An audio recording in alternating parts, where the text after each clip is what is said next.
Hey YouTube, what's up? It's been a little bit. I have been kind of busy as of late, but a friend got me Street Fighter 6, so I could be up to date with everything and I could compete if I wanted to. And I just wanted to make a video talking about the character I've been looking at. So, the character I was most interested in when the roster was revealed was Deejay for sure. I've always liked his character, but as we know, he's always kind of sucked in other Street Fighter games.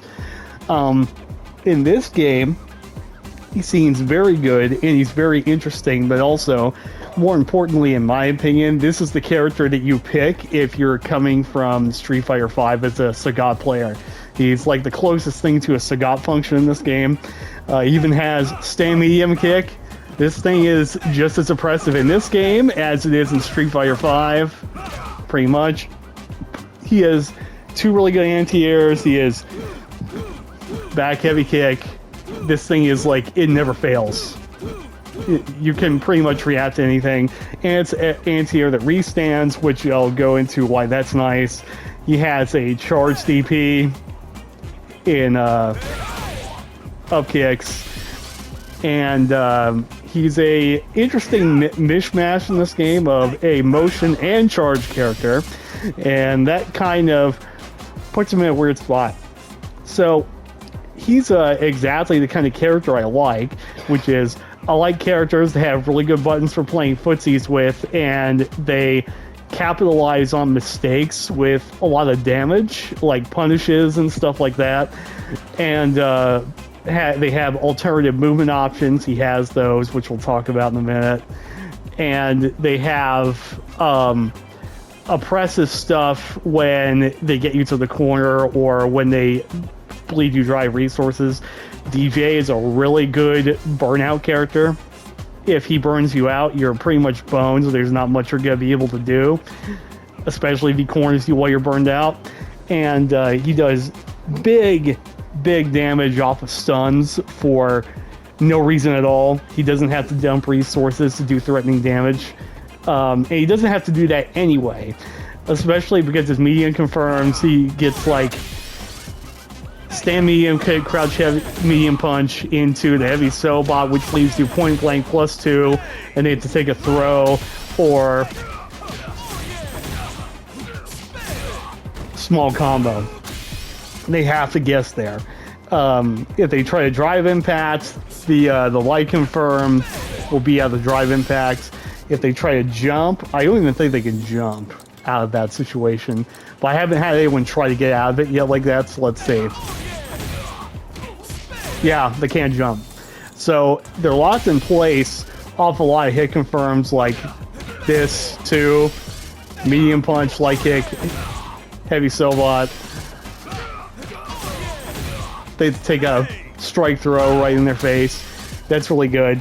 And then let's say that they start parrying you or they start doing other options. The sway comes in. I think the sway is primarily used after this situation. Because they press a button, like if they mash a light, they'll get clipped by below here. If you want, you can just back away. Another big thing though is that they do try to jump.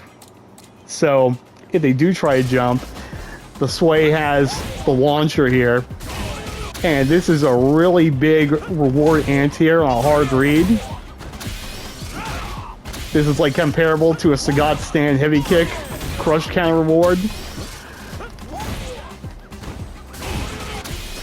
And yeah, so the other thing that he has that I've noticed in this game that is kind of rare is he has really powerful punish counters without having to dump resources.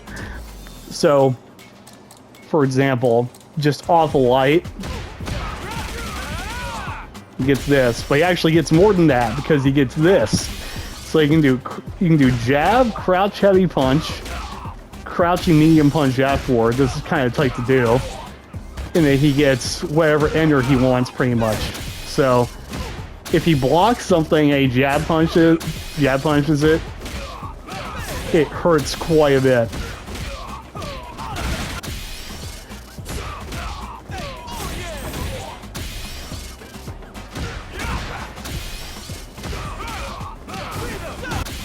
So, now, as with the characters I tend to always pick in fighting games, though, DJ comes with some really weird deficiencies or weaknesses. So, one of the biggest things is that his defensive options beyond the base system mechanics are not good. He doesn't have an invincible level 1. This is not invincible in any way. It's only good as like a punish counter, because what this does is it gives you big damage on -7 moves. And this allows you to just get like really huge meterless damage like this. Right? I don't really consider super bar meter, so if I say meter, I'm talking about drive gauge here. I gotta refer to the super meter separately. So, yeah, he has a couple of things that are kind of weird that are kind of weird to work around in this game. So he has a sonic boom. You know, he's always been like not Guile in the first place. This is a really good fireball. He has, of course, the heavy, it's a double fireball, and then he has the fake fireball. Which means I would say that this is probably one of the harder zoning characters to play, because there's so many options you have to think about. The double fireball is really good. It beats most other zoning in the game, but it's hella risky because it's easily drive impactable. Like, people, if they're standing like in this space, they can see his arm go up because it's not the same animation. Like, there's a bit of a difference that's seeable to some people, and they'll just drive impact you on reaction if you're not careful. Now, of course, what you can do is you can do mind games like single fireball drive impact, and even on block, like if you do it from like here and then do it a drive impact immediately, you'll usually hit them. The fake is the weirdest one to me, because what this does is it gives him frame advantage in situations where he normally doesn't have it. So that's +4. You can see it changes the hit advantage. But if I do it off here, it makes it negative. But there are some buttons for some reason, like heavy punch here is +3. But for some reason, if you do a fake off this, hold on.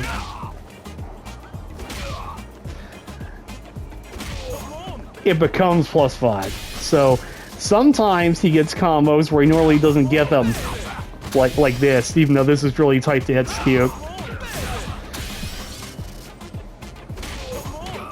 Yeah. So the problem with the fake out fireball using it to extend combos, I think it's kind of worthless unless someone really finds something that gives them so much more damage. And that's also a problem. So like the biggest use case and obvious use case for the fireball fake is heavy punch, right? But the problem is, if you're going to do heavy punch, you can just do this in the machine gun upper, and you do 27% instead of doing this, which does less damage, gets a worse knockdown, and it's pretty much worse in every way. I see no point in doing this. Now, you can use it to throw somebody off guard, like if he has them sitting there expecting fireballs. The fake is, it ends really quick, right? So you can dash up on somebody and start pressuring them. Another thing about DJ I really like is he definitely feels like the most SF5 character, because he has more reliable access to plus frames in this game than other characters, which is pretty rare. This forward medium kick, it's plus. He pretty much gets to check every poke with a light kick from here, and he can confirm that into drive rush, and the drive rush confirm off this does a lot of damage, but we'll talk about that in a minute. The other thing about this character that is crazy is he has a plus medium like classic Street Fighter V style. So he can do this, and if this is tight enough, it'll just jail a 4-frame button, or it'll trade. So if he trades, this is actually really good for you. Let me set a block reversal here of a crouching light punch. So, turn this on. Okay. So, notice how it says he's +7. He's normally not +7 after this button. After crouching medium punch. Let me show that off. He's +4. Which means he usually only gets to do an ender, right? Or he just gets to do an ender, or he can do like crouching medium punch jab sobot or something like that, right? So if you do this block string and they mash, you're +7, which means you get a trade combo. That's kind of fucked up considering the reward you get, right?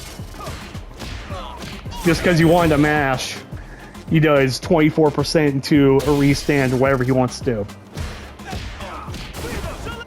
So that's pretty cool. And this is actually a common trend with this character is for some reason he gets insane benefit out of trading. To the point where I'm almost convinced that like because he's presented as this kind of maniac yellow character, I'm wondering if this is actually part of his design. Because like, say I do this.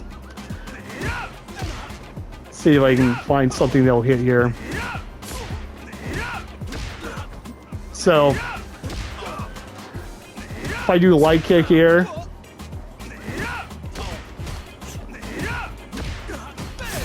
get an immediate check right there off the trade. There's nothing they can do. Maybe they can drive impact, I guess, but still. Obviously, now this is kind of, another thing that's kind of difficult about him is his light confirms are kind of bad. So all he has is like triple light punch sobot, and then for low to catch walkbacks, you have crouching medium kick, standing light punch, crouching light punch, and that's what you'll do most of the time to be like drive impact on wake up and stuff like that. However, he doesn't really have the ability to extend damage off lights a lot. So like if you want to spend a bar on a light confirm, can do EX Cellbot, can do machine gun upper, and can't even do EX sway. The only thing you can do is jab EX sway immediately, which does pretty good damage if you make that read, right? But this is like a maniac thing, like you know they're gonna hit a button on wake up or something, or like you want to capitalize on frame advantage, like you do the light punch medium kick target combo and they mash out, and you just want to make a big reel on the mashing, but Steve doesn't even hit from there. So I don't think his light confirms are very good comparatively. It's more like they're meant to get people off you, like so. Of course, you can always do this and be an advantage. You can do this also as a hit confirm. So the best light confirm he has is light kick here. So it's normally only +2 on hit, but you can link light punch afterward, and then he gets crouching medium punch, light machine gun upper. And that's pretty good damage for life. He really has to go that far. Of course, what you can actually do is this. So this is the higher execution confirm you can do. So you do light kick drive rush, jab, then you do crouching heavy punch, crouching medium punch afterward. This is like really hard to do though on the fly. And then you do whatever ender you want. So screwed up. Hold on. There we go. And that's good damage. It's an alright check sequence. Like, I mostly use this after a restand situation, so like you're +2. Like this, there's only a 1 frame window to do anything with. Just do this to check them. So, you go like this. Like that. So we talked about mobility options. He has a sway, obviously. This is, I have not found this to be useful evasively quite yet. So, the big thing you can do with it, though, and this is the only useful thing about the sway I found, is this. So, he can dash out of the sway, and then he can cancel the dash into another sway to, like, bait a move or something. So, this can be interesting because you can get him in ways that might catch somebody off guard. It's almost like a free drive rush dash or something like that. And then, as you can see, yeah. So, I'm not sure how useful this is yet. It might be good against some characters. The big thing about him, though, is he has an interesting mechanic with his light DP, where it's a fake. It's not a real hit. He can do jump-ins out of this, which allows him to get, like, weird cross-ups, setups. So, like, let's see, what's a good example of a knockdown? So, like, he could do this. So, this is only going to work if they don't have resources, really. I don't think this is a way to enforce this otherwise, but let me turn off the wake-up DP here. This can be interesting because he can do... He has this classic knee drop here that's really active. So, what you can do is you can set up situations where you do this, or still get used to this to hit in front. So let's stay off medium Sobot knockdown.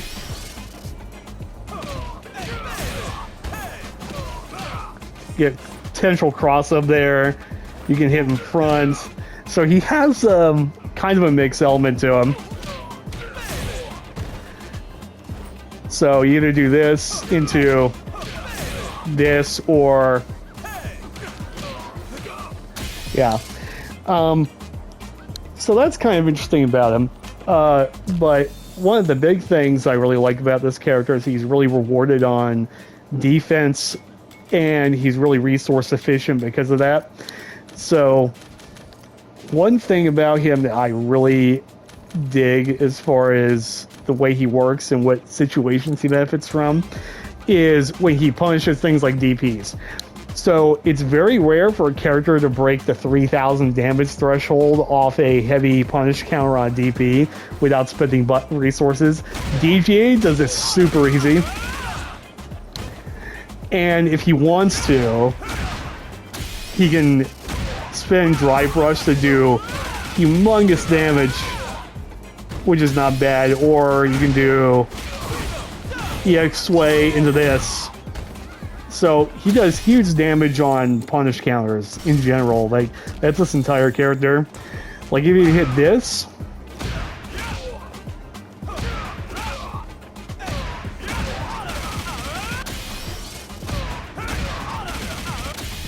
but, yeah. Look at this. Just a medium punish counter, right? And this punish works off a lot of things.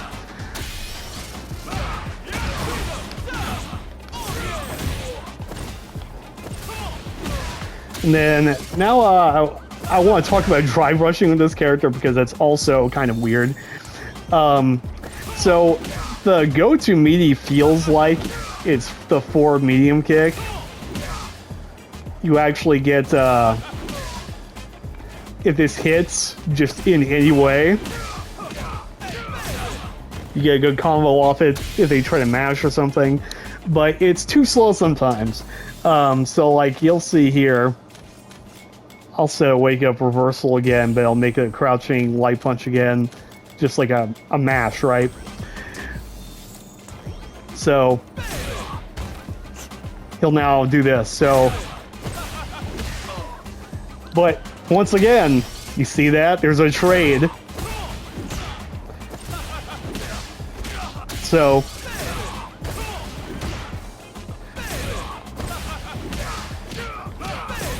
but sometimes he'll just win clean out. It's rather hard to time this move. So the thing that I'm now thinking about that maybe you want to do is the axe kick is anti-air, which is 2 hitting up close. This is a really brain dead, like, meaty here. And you can get like a weird, kind of weird confirms off it, but like, so you can do something like this. Let's see if I can time this correctly. Yeah. So you can do that, and that's sets you up for on the last active frame there. You can do your medium kick confirm, which is this.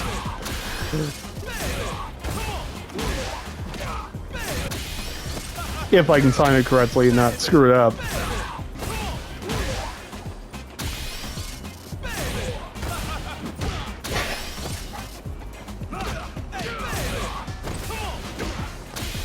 Try it again. This is hard to do. So, oh, I see. Okay, so the frame data on here doesn't even seem reliable, so maybe I have the wrong idea here. Let's try one more. Let's see.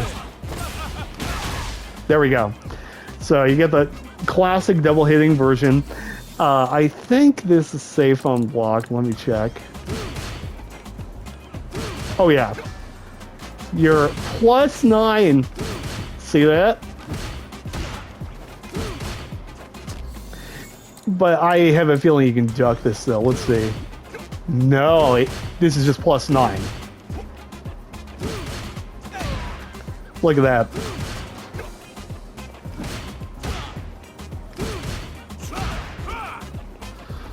So, never mind. This actually might be the way. Yeah, that's crazy.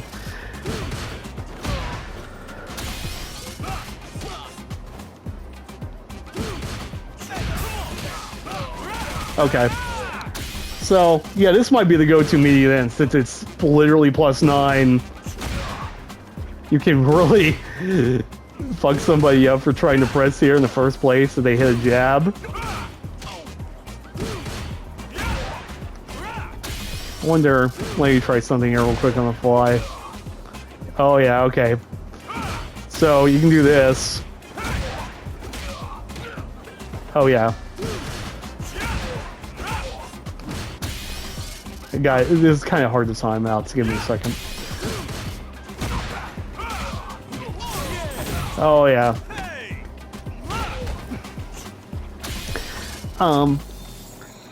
So yeah, he seems like a turtling character, but he has very good offensive options when he needs them.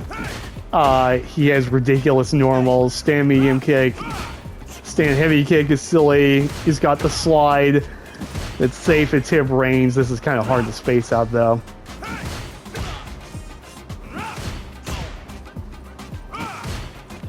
There we go.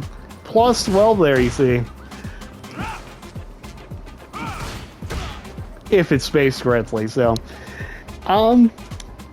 Yeah, so I think he's a really cool character. I just wanted to do a video. Didn't end up being a quick video, but a video talking about who I picked in this game, what I think about them so far. But yeah, I'm trying to learn. There's a lot to this game, and I'm having a lot of fun with it in general. Here's another example of the trading on purpose. So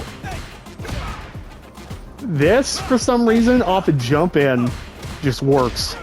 I don't know why it doesn't work when you do it normally. So